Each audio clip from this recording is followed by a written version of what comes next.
चंदनपुर गांव में एक बहुत बड़ा मेला लगने वाला है। ये मेला 10 साल में एक बार लगता है, इसीलिए सभी गांव वाले बड़े ही बेसब्री से मेले का इंतजार कर रहे थे।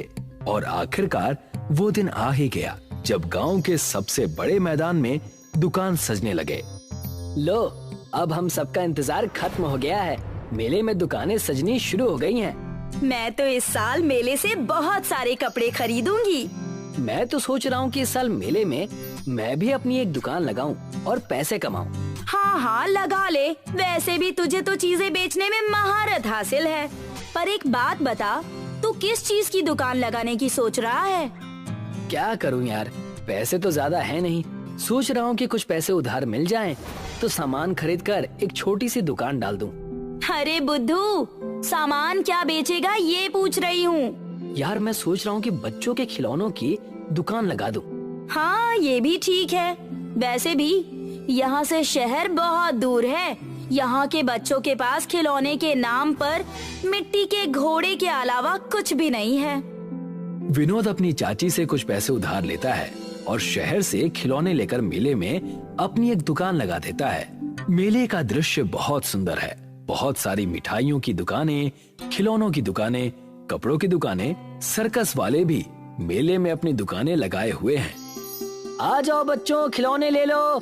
बहुत सुंदर खिलौने लेकर आया हूँ शहर से। कम दाम में मजबूत और टिकाऊ खिलौने हैं। अरे वाह, तूने तो सच में खिलौने की दुकान खोल दी। मुझे लगा था कि तू मजाक कर रहा है। नहीं यार, मुझे पैसे कमाने हैं। तुझे तो पता ही है कि घर की क्या हालत है। पापा की तबीयत भी खराब रहने लगी है। अगर मैं अब भी कुछ काम नहीं करूँगा तो घर का बड़ा बेटा होने का मतलब क्या है? अरे वाह, तू तो बहुत जल्दी अपनी जिम्मेदारी समझ गया। बहुत होशियार है तू। लड़का हूँ ना, होशियार तो बनना ही पड़ेगा। लड़की होता तो फिर क्या टेंशन थी, किसी से शादी करके उसके घर जाकर मजे से रह लेता। अच्छा, तुझे क्या लगता है कि हम लड़कियों की जिंदगी इतनी आसान है? जब कभी लड़की बनना पड़ेगा ना, तब पता चलेगा तुझे कि हमारी लाइफ कैसी होती है। अच्छा ठीक है, अब ज्यादा ज्ञान मत दे। मेला घूम और मुझे अपना काम करने दे। बबीता मेला घूमने के लिए चली जाती है और विनोद खिलौने बेचने की कोशिश करने लगता है। आ जाओ भाई, अपने बेटे के लिए खिलौने ले लो। अरे भाई, मेरी तो अभी तक शादी भी नहीं हुई है। मैं क्या करूँगा खिलौने का? शादी नहीं हुई है तो क्या, आजकल में हो जाएगी। वैसे भी आप दोनों की जोड़ी बहुत अच्छी लग रही है। जल्दी ही प्यारे प्यारे बच्चे भी हो जाएंगे। जब बच्चे हो जाएंगे तभी खिलौने लेंगे भैया। अभी से क्या करेंगे खिलौने लेकर? अरे बहन, मेला थोड़ी ही ना रोज रोज लगने वाला है। अब सीधे 10 साल के बाद लगेगा। और आपको तो पता है कि शहर कितनी दूर है। और बच्चों के अब खिलौने लेने के लिए आप 2 दिन यात्रा करके शहर तो जाएंगी नहीं। बात तो सही कही है भाई साहब आपने। लगता है आपको चीजें बेचने का कोई जादू आता है। मेरा मन बदल दिया आपने। अब कोई प्यारा सा खिलौना दे ही दीजिए। विनोद उस लड़के को एक अच्छा और मजबूत खिलौना देता है और वो पैसे देकर वहाँ से चला जाता है। अपनी मीठी वाणी और चतुराई से विनोद कुछ ही दिनों में खिलौने बेचकर अच्छे पैसे कमा लेता है और खुद भी मेला घूमने जाता है। आ जाओ भाइयों, जादूगर आया, जादूगर आया। ऐसा मदारी दिखाऊंगा कि आप सभी का मुंह खुला का खुला रह जाएगा।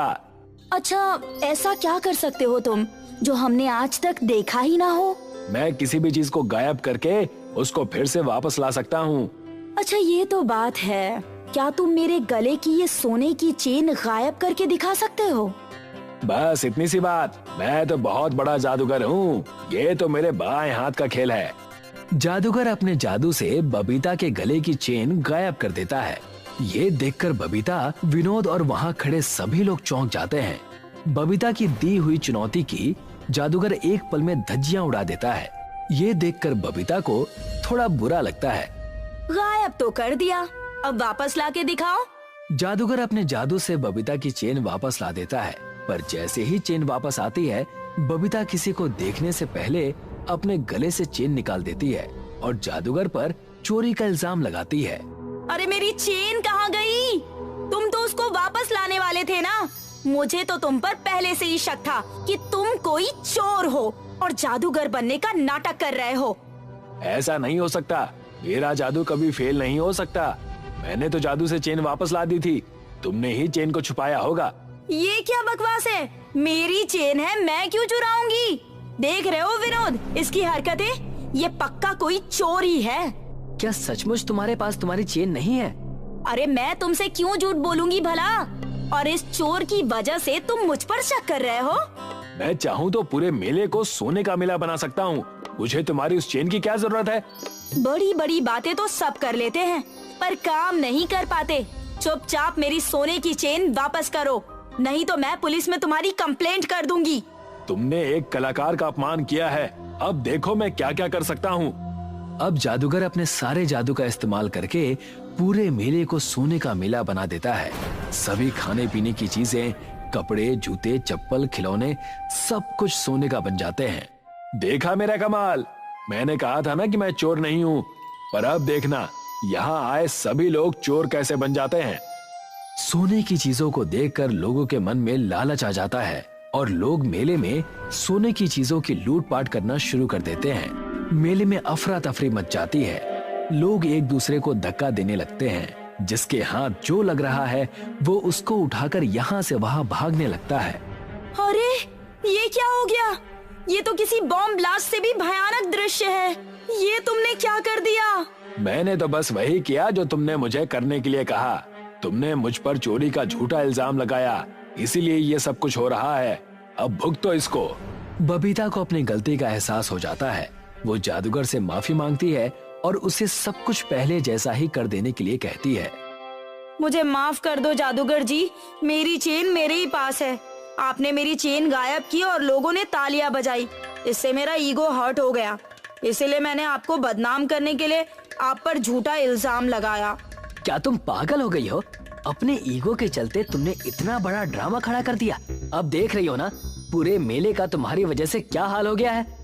तुम अभी छोटी बच्ची हो मेरे सामने, इसीलिए मैं तुम्हारी ये गलती माफ कर देता हूँ। अब जादूगर अपने जादू से फिर से सभी चीजों को वापस पुराने रूप में ला देता है, जिससे सभी लोग कंफ्यूज हो जाते हैं क्योंकि उन्होंने जो भी सोने की चीजें चुराई थी वो अब नॉर्मल हो चुकी थी। वो सभी लोग अपनी अपनी चुराई हुई चीजें वापस वहीं रख देते हैं जहाँ से उन्होंने उठाई थी।